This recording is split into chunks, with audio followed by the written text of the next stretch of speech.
প্রিয় ছাত্রছাত্রী বৃন্দ, অনলাইন ক্লাসে তোমাদের সবাইকে জানাই শুভেচ্ছা। আমি রাবেয়া সুলতানা, প্রভাষক রসায়ন, ABCD কলেজ, চৌগাছা, যশোর। তোমাদের এখন পড়াবো রসায়ন দ্বিতীয় পত্র প্রথম অধ্যায় পরিবেশ রসায়ন, পার্ট 3 বয়েলের সূত্রের গ্রাফ। আমরা গত ক্লাসে বয়েলের সূত্র পর্যন্ত আলোচনা করেছি। এখন বয়েলের সূত্রের গ্রাফ নিয়ে আলোচনা করব। আমরা একটু পূর্বে ফিরে আসি। বয়েলের সূত্রটা আমার কী ছিল? V is inversely proportional to 1/p। এখন বয়েলের সূত্রের গ্রাফ দেখো। গ্রাফ তিনটা ক্ষেত্রে হয়। একটা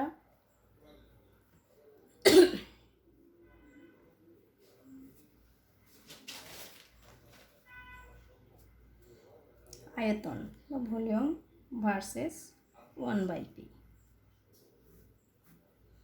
আর একটা আমরা কী লিখ পাবো? ভলিউম ভার্সেস শুধু পি।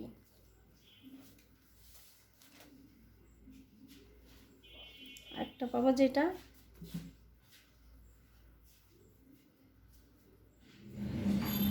PV versus P. এখন আমরা প্রথমে দেখি যে পি ভার্সেস 1/p। সূত্র অনুসারে আমরা আসি। আমার কী ছিল সূত্র? V proportional to 1/p। তাহলে ভি ইকুয়াল টু একটা সমানুপাতিক ধ্রুবক কে ইন্টু 1/p। দেখো এইদিকে আমরা ভিকে সবসময় বাম দিকে রাখবো, বা সূত্রেই আমরা ভিকে বাম দিকে রাখছি। V inversely proportional to 1/p, কারণ ভিটা আমার কি অধীন চলক আর পিটা স্বাধীন চলক। অধীন চলককে সবসময় বাম দিকে রাখা হয়।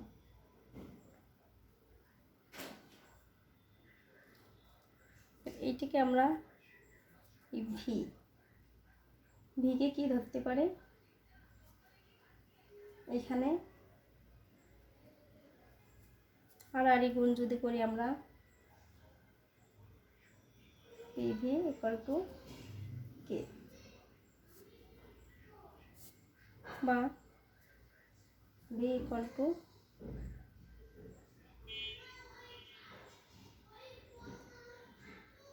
কে ইন্টু 1/p, সে আগের লাইন। ভি এটাকে আমরা কি ধরতে পারি? ওয়াই ইকুয়াল টু, এটাকে যদি আমরা এই চলককে M X, Y is equal to M X, এই সমীকরণটা আনা যায় কিনা দেখো। বিকে ওয়াই ধরলাম, কে এম, 1/p একটা চলক এক্স, তাহলে Y is equal to M X. এটা আমরা কি জানি? একটা সরল রেখার সমীকরণ। সরল রেখার সমীকরণ। কোন সরল রেখার সমীকরণ? মূল বিন্দুগামী সরল রেখার সমীকরণ। তাহলে লেখটা আমরা দেখি, বলছি মূল বিন্দুগামী। আর সবসময় আমরা বলছি যখনই আমরা লেখ করব বা গ্রাফ করব, একটা এক্স অক্ষ আর একটা আমার ওয়াই অক্ষ। এখন এক্স অক্ষে আমরা সবসময় স্বাধীন চলকটা বসাই। এখানে ভি ভার্সেস 1/p, তাহলে আমরা কি বলবো? 1/pটা আমার স্বাধীন চলক, আর ওয়াই অক্ষে থাকবে অধীন চলক ভি। এখন দেখো আমরা যে সমীকরণটা পেলাম, Y is equal to M X, মূলবিন্দুগামী সরলরেখার সমীকরণ। তাহলে আমরা যদি তিনটার ক্ষেত্রে কল্পনা করি, স্থির তাপমাত্রা যেহেতু বলছি, T1, T2, T3, তিনটা তাপমাত্রায় যদি কল্পনা করি, তাহলে দেখো বলছি মূল বিন্দুগামী। তাহলে মূল বিন্দুগামী আমরা এখান থেকে ডট ডট দিয়ে, কেন ডট ডট দেবো সেটা একটু পরে আসছে।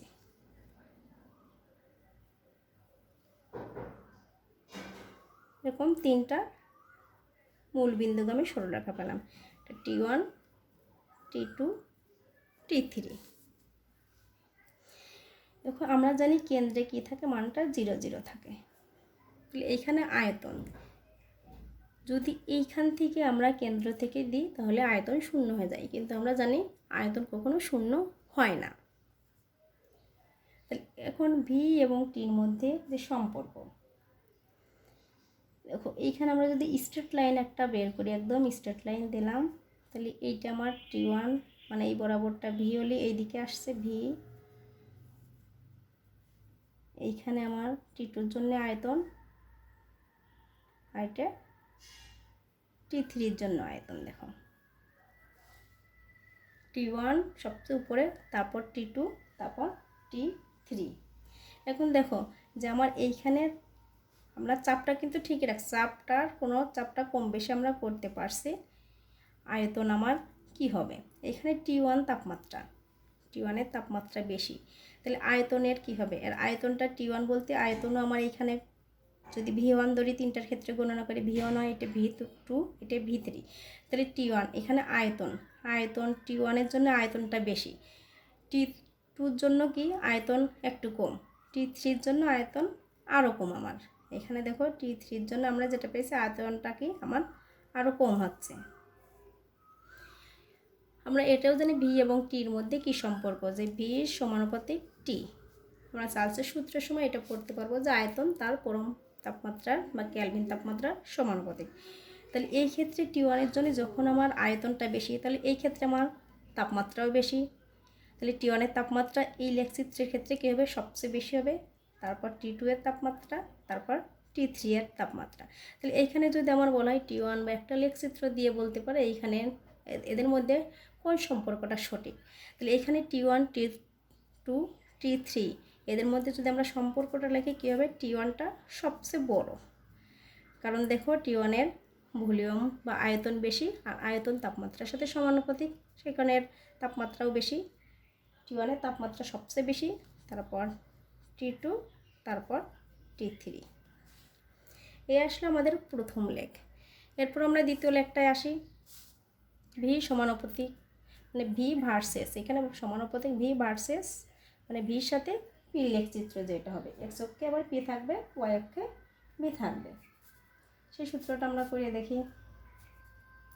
দেখো ভি ভার্সেস পি, এটা যখন আমরা করব সূত্রে, আমরা যেটা আবার সূত্রের দিকে আসি, সূত্রে আমার ছিল V by P, V equal to K into 1/p। যদি আমরা কী করি, আর গুণ করি এখানে, তাহলে আর গুণ করলে আমার কি হবে, পিভি ইকুয়াল টু কে। দেখো পিভি ইকুয়াল টু কে মানে আয়তন, চাপ, এর গুণফল ধ্রুবক। এখন দেখো এখানে আমার আলাদা আলাদা, আমরা প্রথমেই বলছি ভি ভার্সেস পি, মানে আয়তন ভার্সেস চাপ, তাহলে এইখানে আমার দুইটা আলাদা আলাদা চলক, পি আলাদা চলক, ভি আলাদা চলক, তাহলে দুইটাকে আমরা দুইটা ধরতে পারি, এটাকে এক্স, পিকে এক্স, ভিকে Y, X Y equal to K. দেখো X Y equal to K, এটা একটা আমার সরলরেখার সমীকরণ। এটা কেমন সমীকরণ, অধিবৃত্তীয় সমীকরণ, অধিবৃত্তীয় সমীকরণ। এর লেখটা আমরা এখানে দেখাই, আর প্রতি ক্ষেত্রে আমরা কিন্তু একই কথা বলছি যে আমার এক্স অক্ষ বরাবর স্বাধীন চলক থাকবে, ওয়াই অক্ষ বরাবর অধীন চলক থাকবে, ভি ভার্সেস পি দ্বারা যেহেতু করছি। আমরা এখানে বলছি অধিবৃত্তীয় সমীকরণ এক্স ওয়াই ইকুয়াল টু কে। তাহলে অধিবৃত্তীয় সমীকরণ আমরা একটা জানি আয়তন বাড়লে চাপ কমে, এইখান থেকে আমরা এইদিকে আসলাম, আরেকটা দিলাম T2-র ক্ষেত্রে, একটা T3-র ক্ষেত্রে, T1, T2, T3।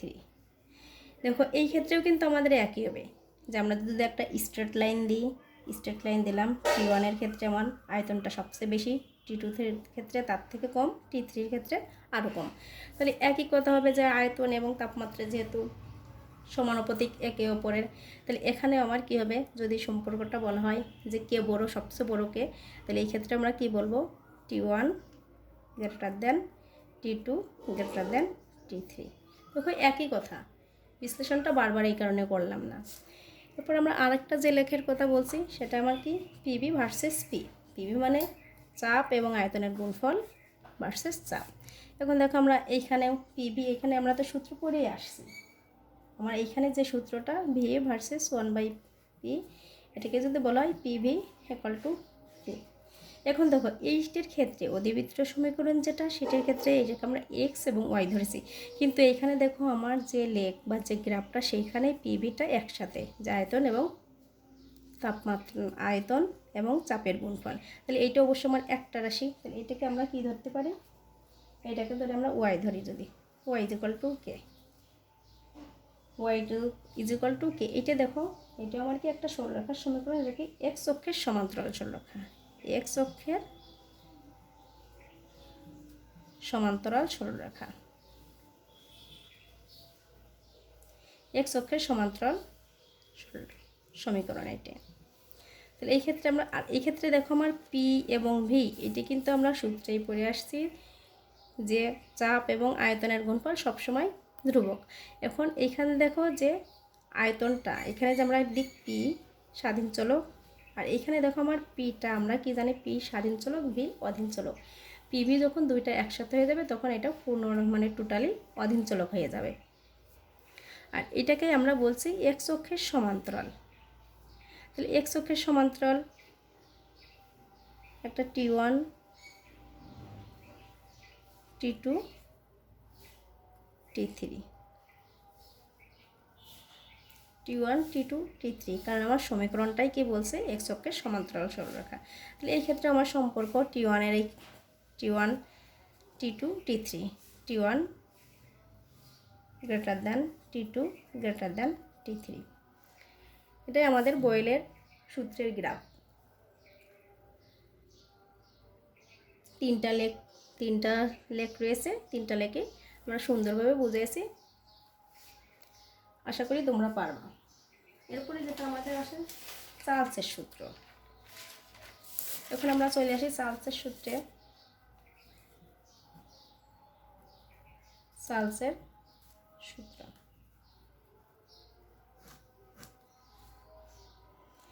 তাপ প্রয়োগে স্থির চাপে সকল গ্যাসের আয়তন বৃদ্ধি পায়।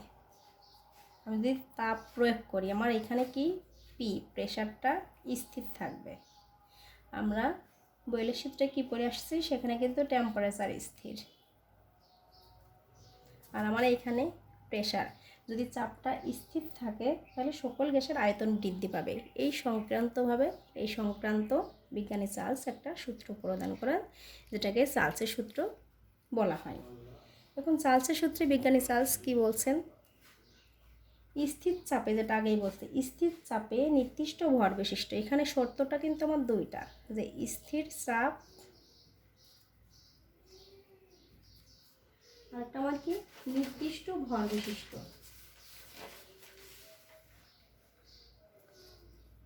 তারপরে নির্দিষ্ট পরিমাণ ভর,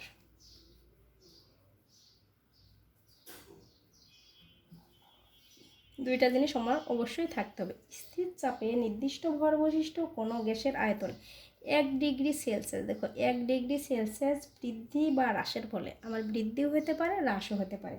যখনই 1 ডিগ্রি সেলসিয়াস বৃদ্ধি কিংবা হ্রাস ঘটবে তখন কি হবে, তার আয়তনটা কেমন পরিবর্তন হবে, 0 ডিগ্রি সেলসিয়াস তাপমাত্রার গ্যাসের 1/273 অংশ হারে বৃদ্ধি বা হ্রাস পাবে।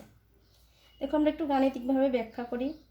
আমরা একটা ধরে নিতে পারি যে কোনো গ্যাসের আয়তন 0 ডিগ্রি সেলসিয়াস তাপমাত্রায় গ্যাসের আয়তন, 0 ডিগ্রি সেলসিয়াস তাপমাত্রায় গ্যাসের আয়তন আমার কত, V0। তাহলে T ডিগ্রি সেলসিয়াস তাপমাত্রায় আয়তনটা হবে VT। আমরা বলছি যে 1 ডিগ্রি সেলসিয়াস তাপমাত্রা বৃদ্ধি বা হ্রাস করলে কী হবে, তার আয়তন 1/273 গুণ হারে বৃদ্ধি বা হ্রাস পাবে।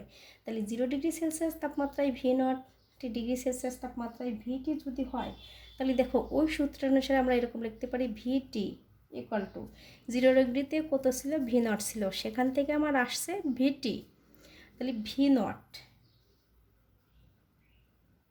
এখন আমার বলছে V0 এর 1/273 অংশ হারে বৃদ্ধি বা হ্রাস পাবে, মানে 0 ডিগ্রি সেলসিয়াস তাপমাত্রায় যেটা ছিল তার V0 গুণ 1/273 73। দেখো আমার এতটুক বৃদ্ধি পাবে, বৃদ্ধি বা হ্রাস ঘটবে। আমরা যেহেতু 1 ডিগ্রি সেলসিয়াস তাপমাত্রা বৃদ্ধির কথা বলছি, এখানে তাপমাত্রা T ডিগ্রি সেলসিয়াস তাপমাত্রায় বৃদ্ধি করা হয়েছে, সেই কারণে আমরা V0 এর 273 অংশ দিলাম। এখন এটি বৃদ্ধি পেয়েছে, তার সাথে যে প্রাথমিক অবস্থায় যেটা ছিল সেটা অবশ্যই যোগ হবে। আর তাপমাত্রা আমরা কোনটা বলছি? T ডিগ্রি সেলসিয়াস তাপমাত্রায়, তাই তাপমাত্রা আমরা এখানে T। এটা কিন্তু 273 আর T। তাহলে এটাকে সাজিয়ে আমরা এভাবে লিখতে পারি V0 প্লাস V0 T 273। এখন দেখো এইটি VT ইকুয়াল টু, আমরা গাণিতিক রূপ ব্যাখ্যা করছি। যদি T1, এখানে আমরা শুধু T বলছি, T1 তাপমাত্রা হতে পারে, T2 ইত্যাদি তাপমাত্রা চেঞ্জ করা যেতে পারে। যে 1 ডিগ্রি 2 ডিগ্রি যেমন T ডিগ্রি সেলসিয়াস, তাহলে T1 ডিগ্রি সেলসিয়াসও হতে পারে, T2 ডিগ্রি সেলসিয়াসও হতে পারে। অনুরূপভাবে আমরা লিখতে পারি যে যখন 1 ডিগ্রি সেলসিয়াস হবে, এই জায়গায় আমরা বলছি T ডিগ্রি, 1 ডিগ্রি সেলসিয়াস হলে তখন আমরা লিখতে পারি V1 ইকুয়াল টু V0। দেখো প্রাথমিকটা কিন্তু আমার ঠিকই থাকবে, এর কত হারে বৃদ্ধি পাবে? V0 T1 by 273। তাহলে V2 ক্ষেত্রেও V0 প্লাস V0 T2 273। তাহলে এটিকে যদি আমরা সাজাই লিখি, V1টা V0 দুই পাশে আছে, কমন নিলাম, 1 প্লাস T1 বাই 273। তাহলে এইখান থেকে V0 কমন নিলে 273 প্লাস T1 নিচে 273। দেখো 273 প্লাস T1 নিচে 273, আর 273 প্লাস T1 মানে কিন্তু আমরা জানি যে পরম তাপমাত্রা বা কেলভিন তাপমাত্রা। তাহলে এটাকে আমরা এখানে লিখতে পারি V0 এতটুকু T1, যেহেতু T1 বাই 273। তাহলে V1 এর ক্ষেত্রে যদি আমরা এই V1 is equal two V0 T1 by 273 লিখতে পারি, তাহলে অনুরূপভাবে V2 এর ক্ষেত্রে আমরা লিখতে পারবো V0 T2 বাই 273।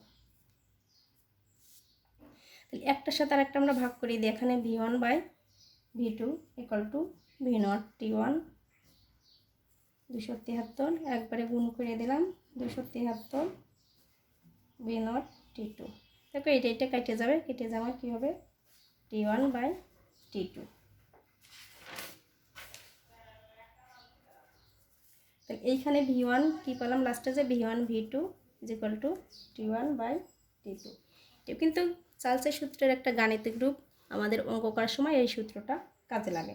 এইখান থেকে V1 V2 T1 T2 এইভাবে না লিখে যদি আমরা স্বাভাবিক কল্পনা করি, তাহলে দেখো এইদিকে আমরা নিয়ে আসলাম V1 Tটা এই জায়গায় নিয়ে আসতে পারি by T1 equal to V2 by T2।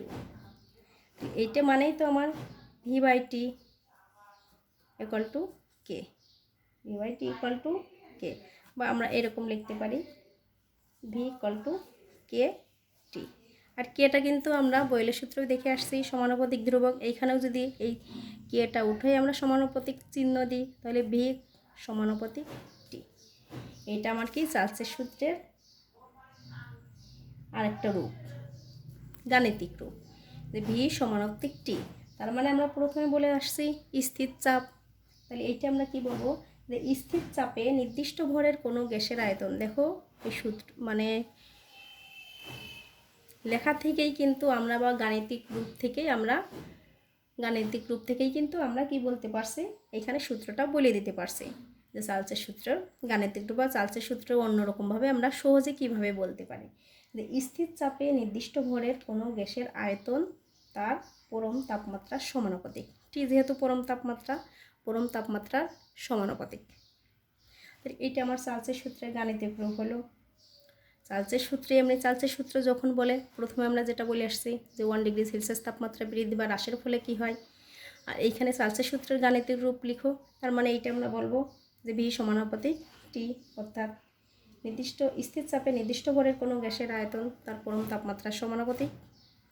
আজ এই পর্যন্তই থাকো, আমরা আগামী ক্লাসে পরবর্তী যেটা আছে চার্লসের সূত্রের গ্রাফ অন্যগুলো নিয়ে আলোচনা করব। ভালো থাকো সবাই।